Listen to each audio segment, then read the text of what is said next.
We're now going to talk about factoring quadratic trinomials when the leading coefficient doesn't equal 1, when this is some other number, a. The method that we use is called guess and check, which may not seem very organized, but it's really the best method that we have. There are other methods that you can use, but this is probably the quickest. Now, using guess and check efficiently takes some practice, so don't be discouraged if it seems daunting at first. What I'm going to do is I'm going to look at several examples, and hopefully you will kind of get the gist of what's going on. So let's look at example 9. We want to factor 2r squared plus 7r plus 3. Now, we use a little bit of detective work. We first say, whatever my answer is, right, it's obviously something times something. The coefficients for the r term have to multiply to give me 2, right, because it has to be a 2r and an r. I don't know what these numbers are yet, but it has to be a 2r and an r. If these numbers are not 2 and 1, they will not multiply to give me 2r squared. 2 and 1 are the only numbers that multiply to give me 2. Now, whatever the numbers here are going to be, have to multiply to give me 3. That means that we really have two options. One is we could have a 2r plus 3 and r plus 1, or we could have 2r plus 1 and r plus 3, right? We don't know which one it is. Now, what we do is we check. How do we check? Well, it's kind of straightforward. We multiply the first polynomial by the second and see if what we get is 2r squared plus 7r plus 3. If it is, we got the right answer.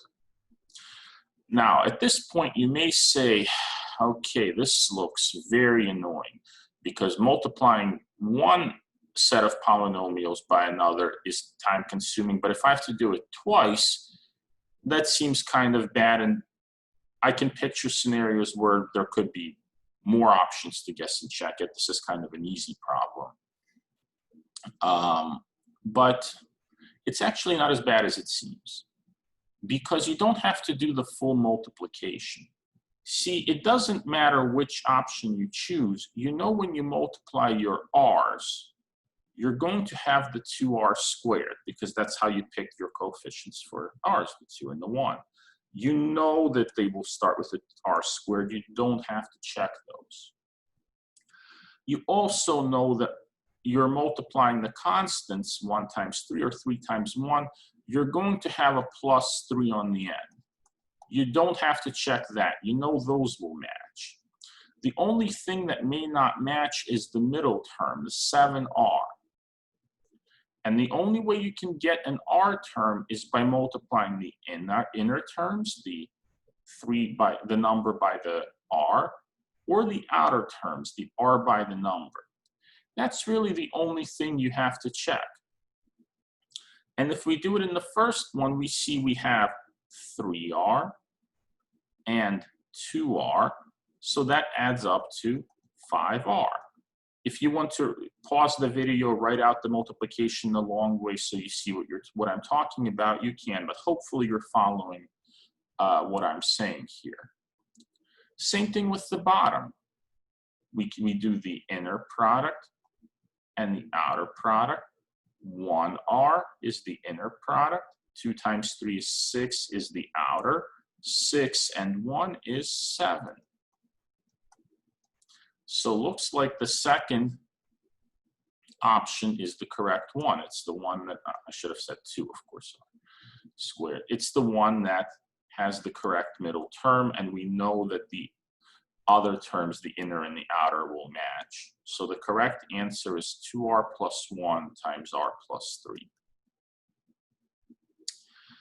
As you do more and more of these examples, you will get better and better at it. But for now, it's probably going to be beneficial for you to watch me do a few of these.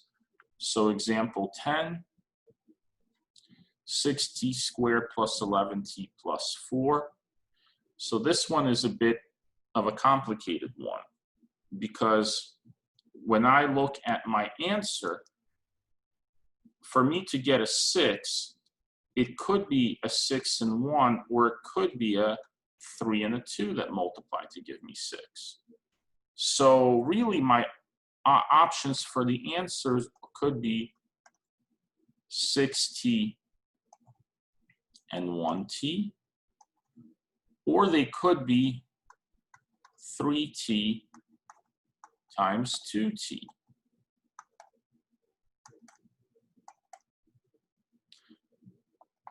Now, for 4, I also have multiple options, because I could have 3 and 1, 1 and 3, or 2 and 2. By the way, notice how it does matter for the 4, which is the 3, which is the, sorry, I shouldn't say 3 and 1, of course, 4 and 1. It matters which one is the 4, which one is the 1, because it matters which one goes with the 6t, which one goes with the 1t, or 3 and 2. So for each of these, we actually have 3 possibilities. It could be 6t plus 4 times t plus 1. It could be 6t plus 1 times t plus 4. It could be 6t plus 2 times t plus 2.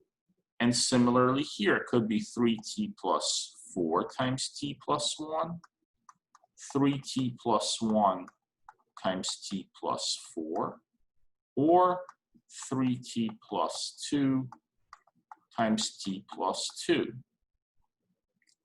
So really now we have 6 possibilities. At this point, you may be saying, oh God, that's a lot to test.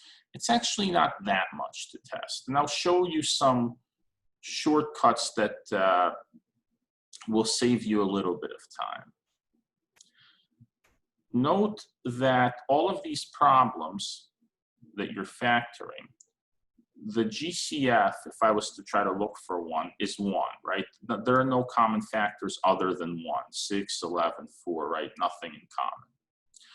That tells you that there can't be a GCF other than 1 in any of the factors that we have. 6t plus 4 has a GCF of 2. This option is automatically out. I don't even have to check it. Same thing with the 6t plus 2. I don't really have to check it. And all I have to do is check the other 4. And again, it's not a difficult check.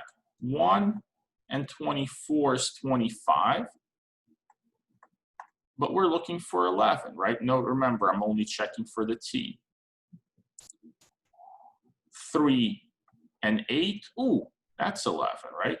3 and 8 is 11. This must be the correct answer. Well, that was fortunate. But if I had to go through the other checks, you see 12 and 1 is 13 in this one, so that's out, and 2 and 6 is 8. That's not 11, out in this one, right? The check is really easy. Just multiply the inner and the outer numbers, and they have to add up to the middle. That's the check. Let's try another example. 5u squared minus 13u plus 6. Well, the only way I can get a 5 is with a 5 and a 1. So I already know that I have 5u and a u. I know that both of these numbers have to be negative because my middle term is negative, but my last term is positive, kind of like in the previous video. And so the only way I can get a 6 when I multiply would be -6, -1, -3, -2, -2, -3, -1, -6. So I have 4 options, and I can try them. 6 and 1. Well, that's 6 and 5. That's not 13, that's 11. So no good. 3 and 2. 13, -3, I should say, and -10. Hey, that is 13. So there's my answer. I don't have to check the other 2 options because I checked that my middle is -3 and -10 is -13.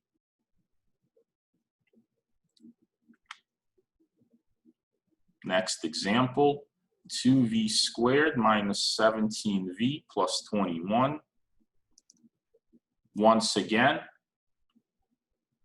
the only way I can get a 2 is by multiplying a 2v by a. Again, they both have to be minus because they multiply to a positive but add to a negative. And the only way I can get a 21 is -21, -1, -7, -3, -3, -7, -1, -21. And I can just try them and see. 21 and 1 clearly won't work because that's 2 and 21 is 23. That's obviously too much. We could go with a 7 and 3. That gives us -6. And -7, that's -13. Also no good. We could try a 3 and a 7. That's -14 and -3. Ooh, that does equal -17. Looks like that is our answer. So our answer is 2v minus 3 times v minus 7.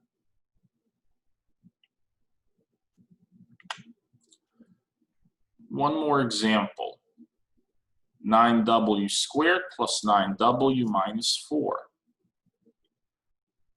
Now, what are my options to get a 9? I can only do it with a 9 and a 1 or 3 and a 3. Well, which one should I try first? Maybe 9 and the 1. By the way, as you get better at this, you'll be better at picking what's more likely to work. For now, I'm just blindly going with 9w and 1w. Now, because this last term is negative, I know one of these numbers should be negative and one should be positive. And the way that we can get a -4 is by multiplying -4 by 1, -2 by 2, 2 by -2,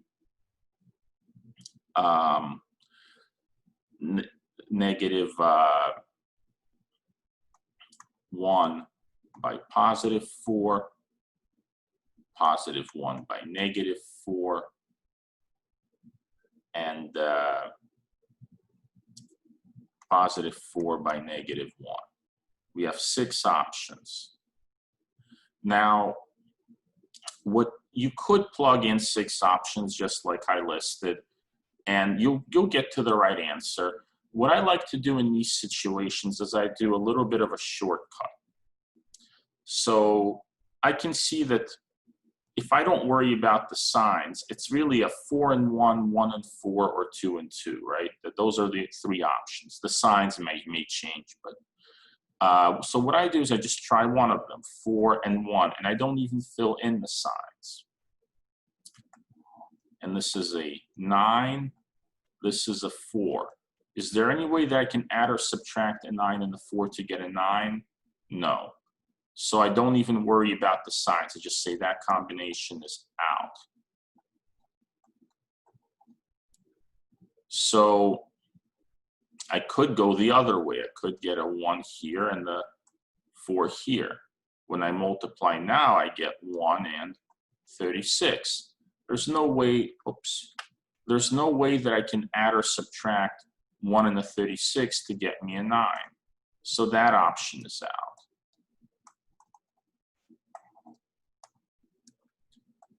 2 and 2, multiply inside gives me 2, multiply outside gives me 18. There's no way that 2 and 18, when I add them, will get me a 9. So that's out. So no options are going to work. I don't really have to worry about the signs. 9W and 1W is just not something that's going to work. I have to use 3W and 3W. And again, now because these are the same, the order doesn't even matter where I put the 4, where I put the whoops, where I put the 4 and where I put the 1. So I could just try 4 and 1. And I see that I get a 12 and a 3. Well, hey, actually 12 minus 3 could get me a 9. Well, that means that this has to be a plus 12 and this has to be a minus 3. So plus and minus, and that's going to work. So that's the shortcut that I use. I worry about the signs after I get the numbers that may fit. And so that's the correct answer, 3W plus 4 times 3W minus 1. As you can see from the examples that I've gone over, this is not easy, especially if you haven't done this before, or if you have done this many, many years ago and you have forgotten how to do it.